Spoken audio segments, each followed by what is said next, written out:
welcome back to Ranger Life.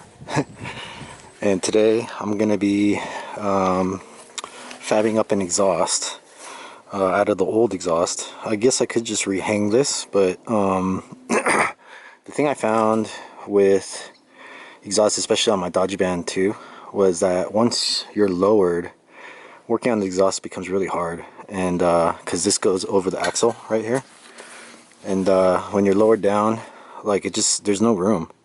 So I found this to be really inconvenient, and I don't really mind the noise, how loud it is and stuff. So I think what I'm gonna do is just cut this muffler right here, and then cut it right here, and then basically just weld those two pieces together, because there's a what do you call it, a thing here, a hanger, right?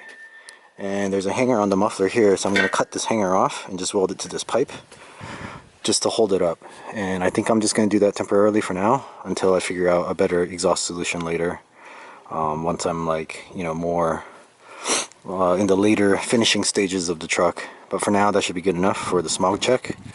I don't think the smog people will care that much, as long as there's some kind of exhaust that exists versus just, you know, open pipe after the cat.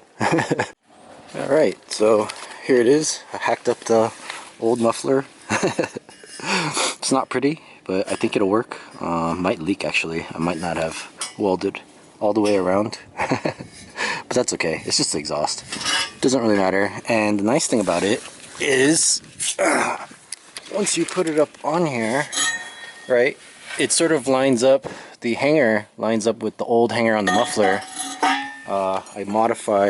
I took the hanger off, and basically what I'm going to do is just use another one of these guys on here.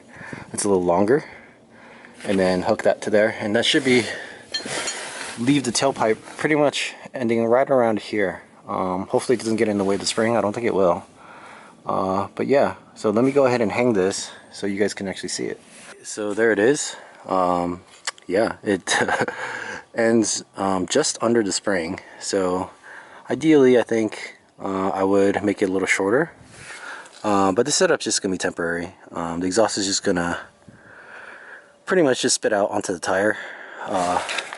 Yeah, I think I would have made it a little bit shorter, and then if I had more pieces, I guess I could have welded more so it's out more to the side of the body, but whatever, it's good enough. All right, here we go. First start in the truck with the new muffler.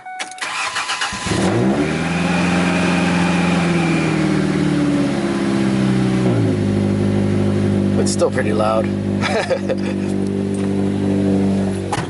It might be even louder than it was, actually.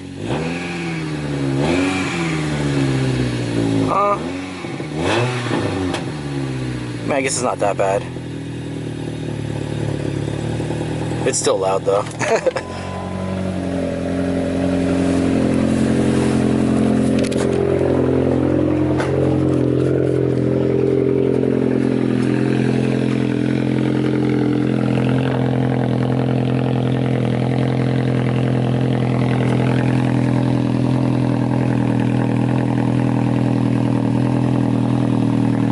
So yeah, it's still loud. It didn't really quiet it down any. That's definitely kind of a cop magnet, I would say. Yeah, it's loud enough to get the cops interested. So I'm gonna have to do something about that. Well, that pipe is long enough to where I can probably cut it where I welded it, and then put on a resonator right there. Or what I could do is I probably should have just kept the muffler instead of cutting it, because the hanger was right there, and then cutting this part off right here, and then having it just come out straight from the muffler. But that would have put the bend out probably a little too far back, so I would have had to cut it shorter anyway, to shorten it, because even without the muffler and just the L bend, it's like right near the tire. So looks like it's spitting out a bunch of water and stuff onto the tire here. It'll warm it up, you know, it gives it more traction, more horsepowers. Plus 10 horsepower when the exhaust spits right onto the tire.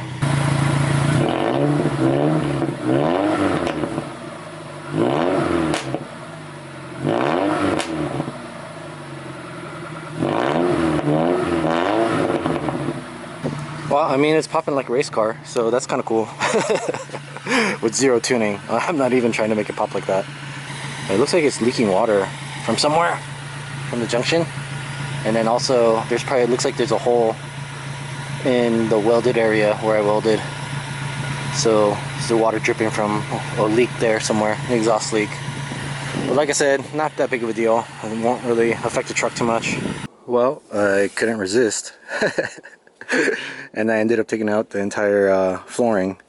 It's just a rubber mat, really. There's a lot of sand in here, but I vacuumed that all out.